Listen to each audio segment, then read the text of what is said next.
All right, so if we can cool here is with the legendary Mark Farner. How you doing, man? I'm proud to be sucking air, brother. Now, in all your time, man, did you ever think you'd be doing these interviews over the internet like this, these video chats?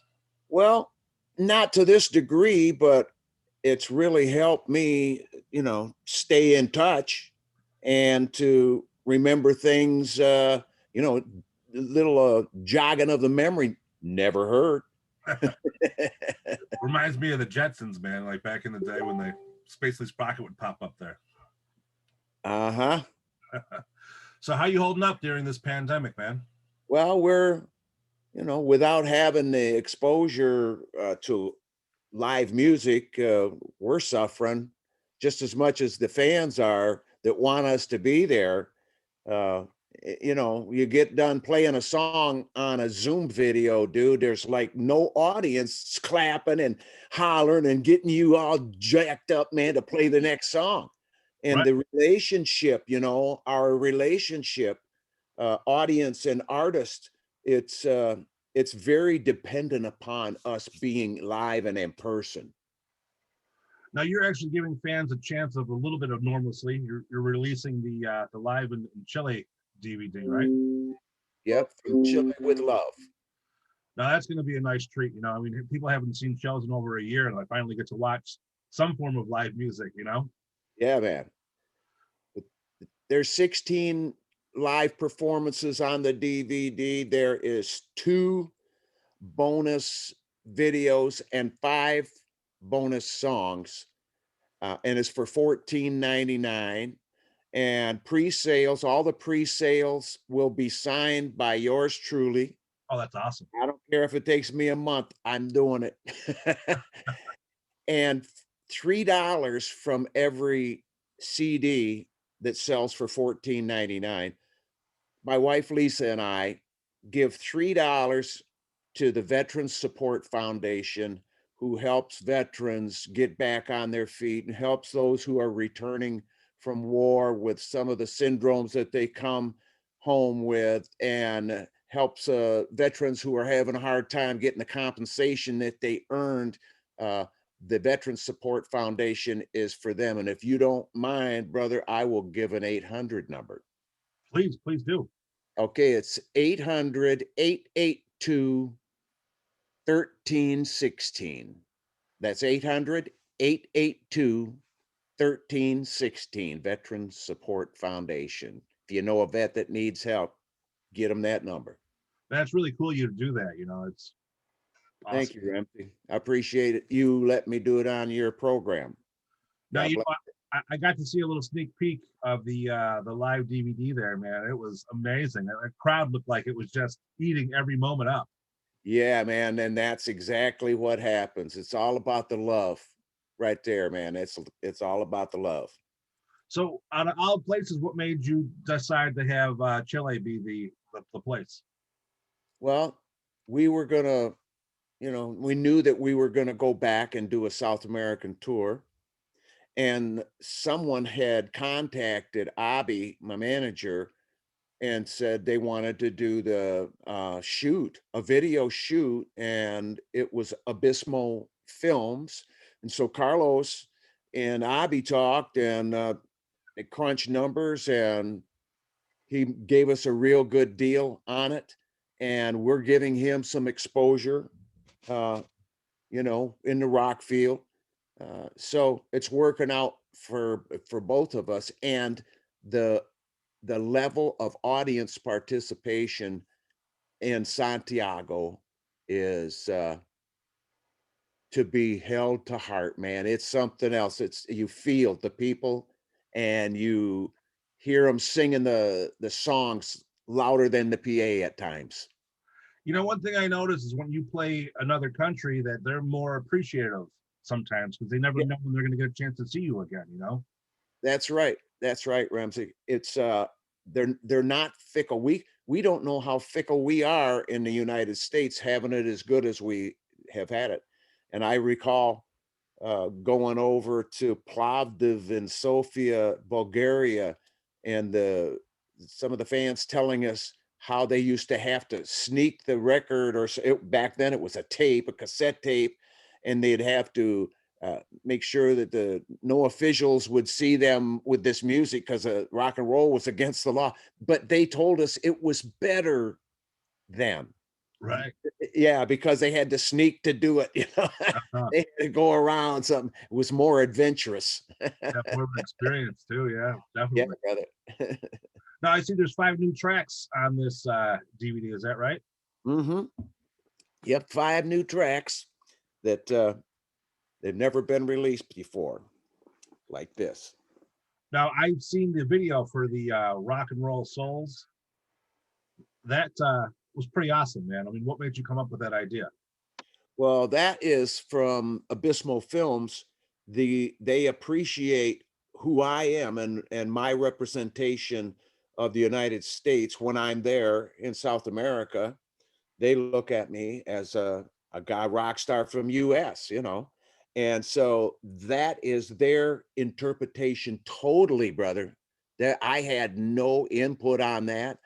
I just sat back, dude. I went like I'm watching it back and I'm thinking, man, this is so patriotic. It is so on key for that song and the way they blipped it in and out of, the live performance.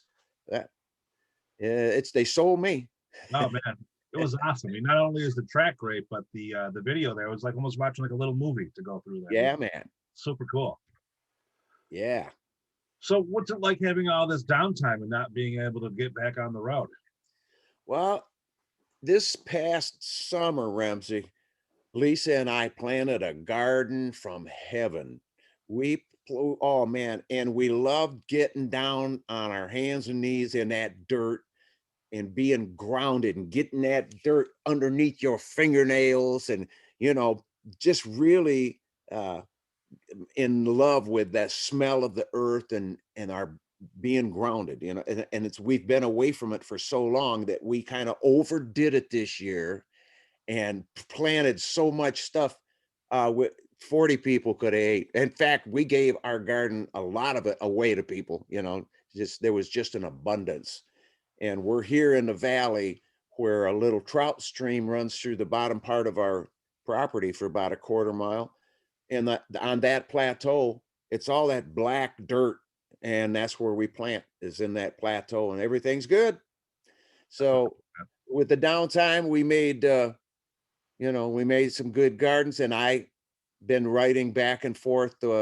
Jim Peterick from the Ides of March, who also wrote Eye of the Tiger and Hold On Loose. I mean, he's a great songwriter. We've been going back and forth writing, and I just talked with Mark Slaughter, and we're going to get together sometime soon here. We're sending ditties back and forth to each other. Um, and I mean, having the computers and learning that you can do this kind of stuff with it. Some guy can put a part on over here and then send it to me. I put my part on, I send it on to the next, and you get done as a record. It's like, wow, that's crazy. Yeah, But I love it. I love the technology. for sure, man. It's got to be a big difference from when you first started out to what's going on now. Oh my goodness. Yeah, man. It's like we started out, the tape was, I think it was 1-inch tape on a Scully 8-track. There was 8 tracks on those first Grand Funk records. And so we had to use them wisely. Now that work that you're doing with Mark Slatter, is that going to be a full album that you guys are planning, or? Well, we just getting together and see what happens. We want to do it. It is my heart's desire, and it is his heart's desire to make music together, because there is something special that happens when him and I play together. It's just it's special. It's respect, and it's our Native American blood unites in that music, and whatever we're doing, musically, it's going to sound good because love's in it.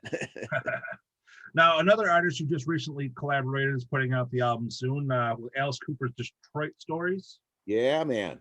How'd you hook up with Alice, man? I love Alice. He's a heck of a guy as far as just a human being. He's a good Christian man, and he is a humble guy. We go into a restaurant and, everybody orders their food. Alice can have his fork halfway between his plate and his mouth, and somebody come up and go, "Mr. Cooper, will you sign this?" And he'll put the fork down and sign the thing and continue eating after they walk away, dude. It's pretty awesome to observe that guy. I love him. He's a good soul. And Bob Ezrin, the producer, Bob Ezrin, intense dude, the most intense producer I have ever had the pleasure of working with. And with Wayne Kramer from the MC5, to see my brother again. I remember the first time I saw those guys, it was at the Detroit, the state fairgrounds, and there was Iggy Pop, and there was MC5, and Savage Grace, and the Rash, and a bunch of local Michigan bands, and of course Grand Funk. But when the MC5 took the stage, it was like every head within a mile turned. "Oop, what was that?" You know. And so it was good to reunite with him and his spirit, and Johnny B playing drums. Bedanjic played with Mitch Ryder in the Detroit Wheels, and also toured with me for about 2 years doing a three-piece thing back in the 80s with Mark Goujon. So I could hardly wait to get in the studio with those guys. And when I showed up, uh, it was Old Home Week, and we kicked around old stories, and then we got in there and laid down the tracks that we were loving on, the tracks that they had picked, some old Detroit punk music, and some good Susie Quattro and Bob Seger, East Side Story, some good tracks, some good accolades to his background of where he was raised. I mean, and where he got his musical appreciation. I think it's awesome that he comes back to Detroit and says, here's a bouquet of flowers for you because I love you. So how many tracks were you on the album? The whole thing, or just a couple of songs? Or Oh no, I'm on four tracks I on thought Breadcrumbs. Yeah. I really can't wait to hear that one. It's going to be some interesting work for sure. Yeah, man. Now, one thing I want to just get your opinion on is another collaborator with Alice Cooper is Marilyn Manson. What do you think about this cancel culture that's going on, where somebody could say something and now basically Manson's off his label, he's getting fired from all his shows? It's bullshit. It's total. No, let me take that back, Ramsey. It's chicken shit. It ain't bullshit. It's chicken shit. That's what that is. And that is to take a power that you have and use it over another person like that, outwardly, uh, intentional shame. Are you kidding me? That's chicken shit. That's covering something up. That's making up for a loss that's in the person, you know, requesting the information. Forget about it. Yeah, just I don't know. I don't think it's fair that someone can say something and everyone goes on one side and just takes away all this Yeah, hard work. yeah, man, absolutely. It is. It's not fair, but it's kind of like get used to it. Just the way things are going. But my heart can't get used to it. I got to have shit right. 100%, man.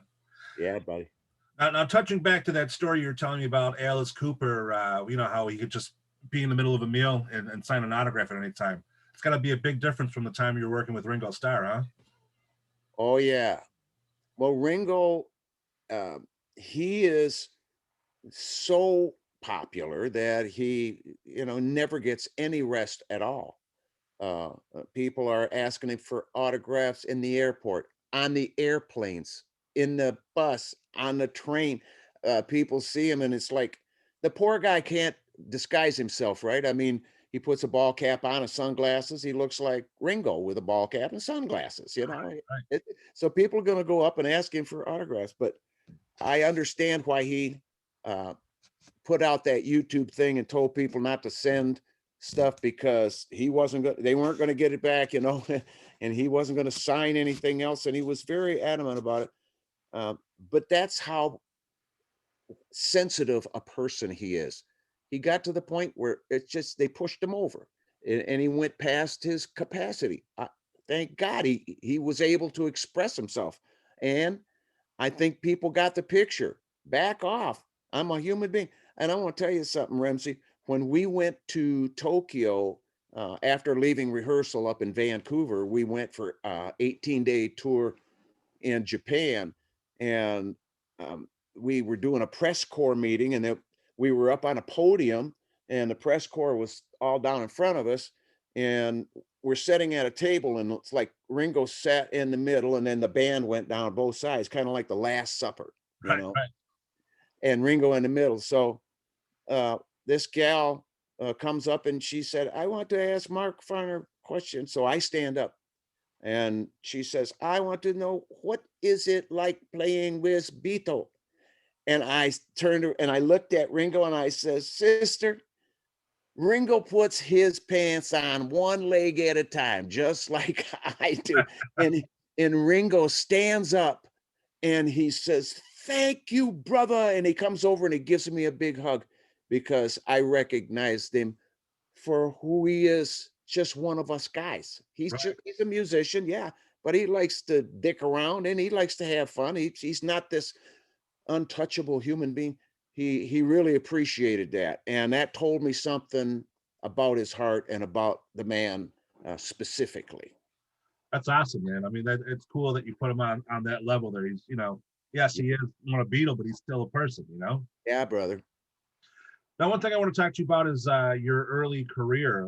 When you first started out, you guys were kind of taken advantage of. You didn't really know, how much you should be paid and things like that. Is that right? That's right. And for the first year, we got paid $350 a week. But back then, 1969, $350, that's a lot of money. So, I mean, I was buying used cars with my $350. I was paying rent in my house. Uh, but we didn't know where the money went from all of the work that we had been doing. We had gone in 1971, we did a European tour and grossed like $1.5 million. And Terry Knight came to us and said, "You guys can't take this hit, back in the States. So let's leave it in the most stable world currency in a Swiss bank account." And we thought, well, we don't know anything. I mean, we're 20-some-year-old, musicians. We say, you do what we need to do so that we keep the money, you know. And we never saw that, by the way, never saw a penny of it. And so we did get ripped off quite a bit. And it's by people that misrepresent who they are with all of these kind deeds that they do for you, and trying to make you feel, and then win your confidence. They win your confidence, but that's too late, because then you don't want to question their decisions, because you're kind of in debt to them for them getting you to this place in your life. I mean, it's all a indebted horse crap, it really is. Um, but we get past it because we love the music. My mother had to sign the contract because I was 20 years old when we signed contract with Terry and I, at Capitol Records. Now, one thing I read is that you guys spent $100,000 on a billboard in New York City. Is that true? Well, it was actually $50,000 a month to rent the billboard. And what happened was it had been up a couple of months, and then we were going to cut it off, and then the billboard workers went on strike, and it was up another 4 or 5 months free of charge. There was our faces. There we were up there, up above Times Square, up above the Wax Museum. And I remember the bass player Melvin and I standing over across the street, and we're looking up, and I looked down at him. I said, "You look a lot different in person."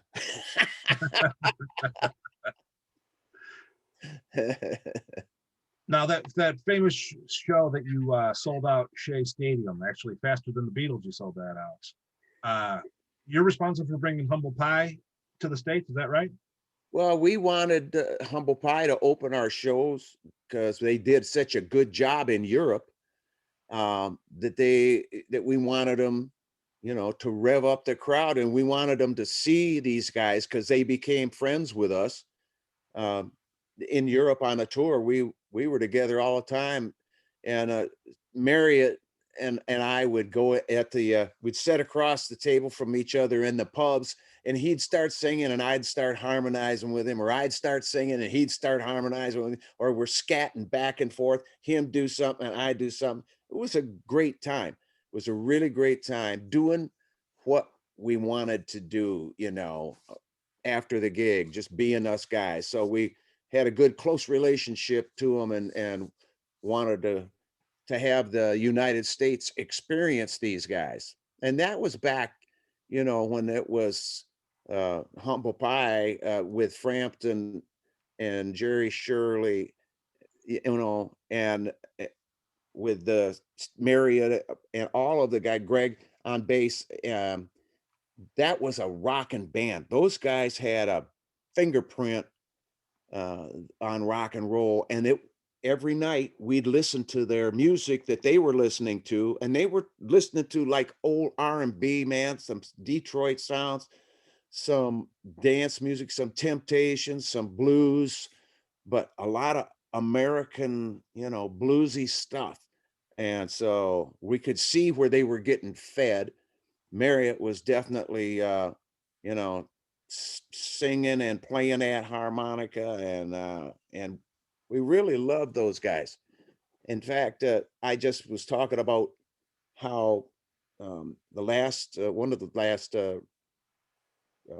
reporters that I talked to said that Frampton is no longer playing because some kind of disease he had, and that he can't play anymore. And man, it made my heart sad to know that that kind of music that only comes from that one guy, we ain't gonna hear it no more. Oh man, that's a bummer. Yeah, that is definitely terrible. I mean, and it's got to hit hard too, from doing something that you love to not being able to perform it any longer. It's got to take a toll. Right on. Now, one story I read about you guys, and I want to know if it's true or not, is I read that Terry Knight actually repossessed your gear before you played Madison Square Garden. Is that true? He tried to. He sent the sheriff's department and some attorneys, and they came up on the stage as we were setting up, and they had just set up my stack of amplifiers, and the roadies were up there, and these guys come up and they announce who they are, and the attorneys go, we are seizing this equipment. And that's a couple of our guys, the roadies, they looked like big trees. In fact, one of them was nicknamed Big Tree, and Lurch was like 7 feet tall, and those guys came over and they looked down on those cops, and the other roadies came up and they made a circle around them, and Lurch looked and he says, "Sir, these amplifiers and this equipment is going nowhere. You're going off of this stage, however, right now." And it's like they split. They split. And I don't know how it worked. Thank God it worked. But we kept our equipment until after that gig, and then it got confiscated, Ramsey. We did get it back because it's ours, and it was just total BS. But things can go down that seem like the color of law.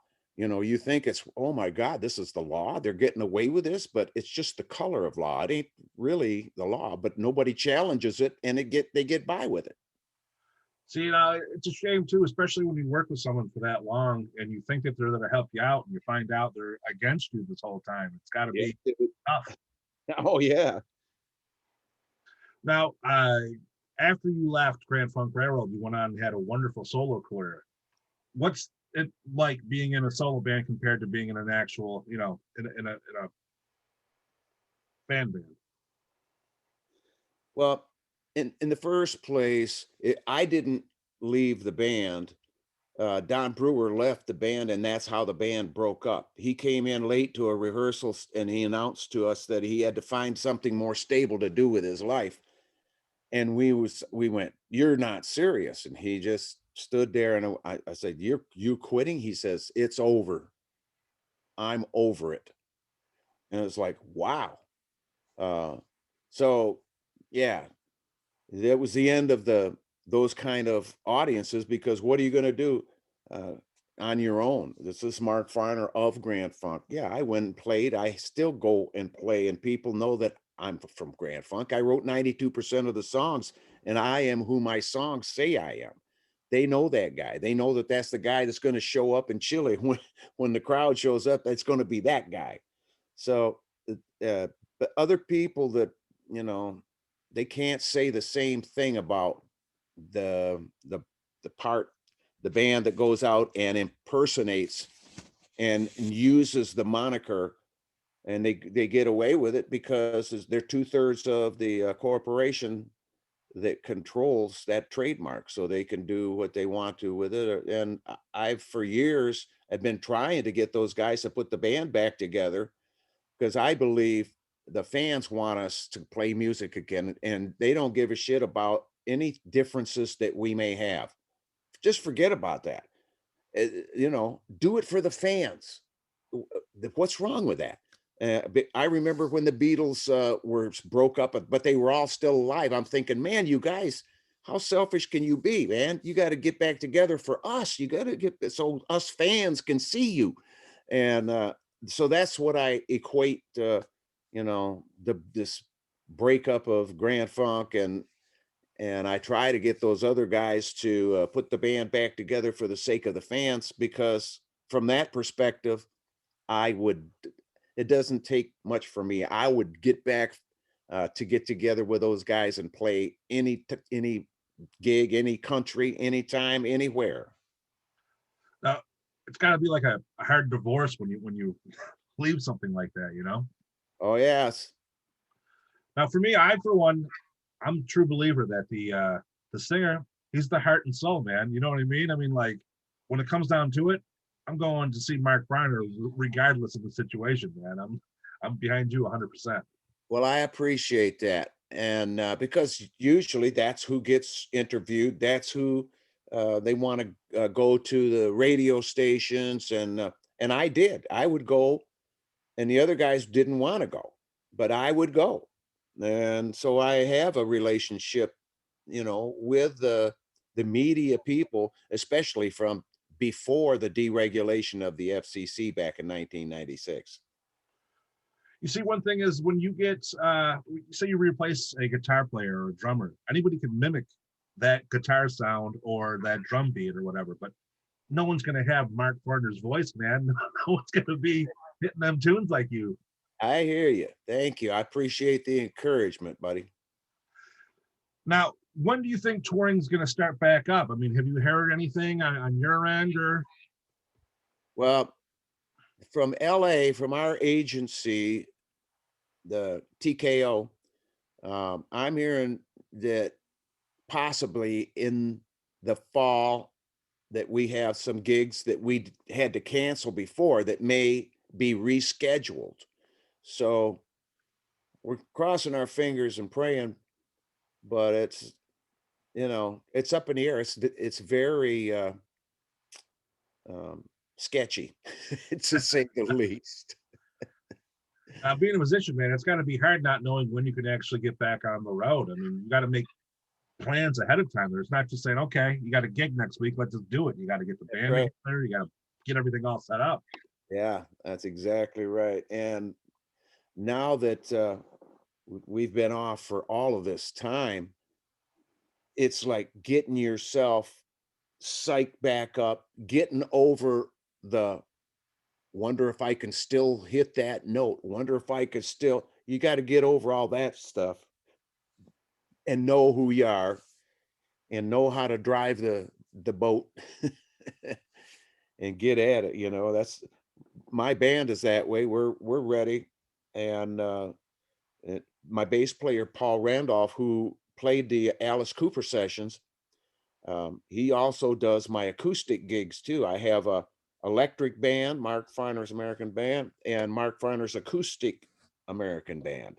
So we are both ways. We'll go for an acoustic date with Dusty D'Annunzio out of Windsor, Ontario. That's on my other guitar.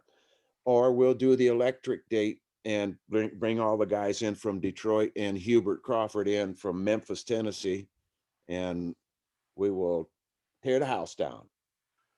Now, one thing I want to ask you is for someone like you who's gotten so many gold records, I mean, your music has been played millions and millions of times. Does it bother you when the Rock and Roll Hall of Fame comes along and a rap artist gets inducted instead of you? Well, it just shows the illegitimacy of that rock hall. And the people are definitely smart enough to know this. They need to be reminded though that the hall is not a representation of the will of the people. It is a representation of the will of the owners of the Rock Hall. That's what it is. And it is super political, and Steve Miller didn't have a good time there. I read some stuff that I just feel for him. You know something? I feel great about receiving the Cherokee Medal of Honor. I don't need to be in a fake rock hall, because without the people's opinion, it's fake. Right, right. It's politicized, and brother, it just ain't real. Not rockin' real. Hey, that's a good one right there. Now, one thing I see there is that you are like a good person, not just as a musician, but like as a, doing things for people. I see you got a GoFundMe going on right now for flood victims in your area. Is that right?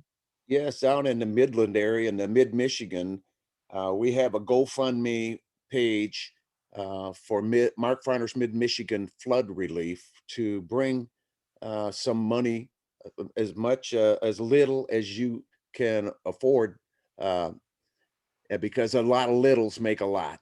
And the people that are in Michigan that have lost everything, they definitely need our help. And the Michigan Red Cross is there taking care of those victims. But just because it's not on the news every night, and I think it was on like 2 nights, dude, and then gone, gone. They are no longer of importance. Yeah, but they are. And I have people that live in that area who sent me videos. And I'll tell you something, Ramsey, they lost everything. They lost everything. There's no lake there now. There's all these houses that are around a hole in the ground. You know, yeah, it's crazy. Well, I mean, that's great of you to actually step up and do something for these people. I mean, besides this, you mentioned the veterans that you stick up for beforehand. I mean, I'm glad to see you're using your celebrity to do some good. Well, thank you. I appreciate it. And I thank you for allowing me to do so on your program, Ramsey. Now, what's next for you? Just keep writing. Just keep one ear towards heaven and the other here on earth, listening to what's going on. See what kind of influence I can muster up for the sake of love, and for the sake of forgiveness, and for the sake of peace on the planet. Because that's I'd really like to see some peace among our nations. Now, people want to follow up. They want to buy the live from Chile DVD there. Yeah, Chile with love. Comes out the end of next month, right? Yes, actually, we just got an update on the release date because of the manufacturing goods. They can't get enough plastic or whatever, so they have to push it back like a month. It's going to be April 6th release now, is what I just heard this morning, which bums me out because it was scheduled for February 23rd. But as long as it gets out, it'll just be more people getting the autographed version Exactly, All exactly. the pre-sales will be autographed, I promise you. If it takes a month, I do it. So people want to follow up with that. They want to purchase. They want to know more about you. Where do they go? What do they do? markfarner.com. Awesome. It's there. And that video, rock and roll soul video, the free download is on the page, markfarner.com. Go get yourself a copy there. Perfect. Thank you so much for taking out the time to speak with me. It was a pleasure and an honor. Thank you, Ramsey. I appreciate it, brother, and I appreciate you letting me be me on your program. All right, man. You take care of yourself. Stay safe. You too, brother. If I don't see you in the future, I'll see you in the pasture. Definitely, definitely. All right, man. Thank you. You bet.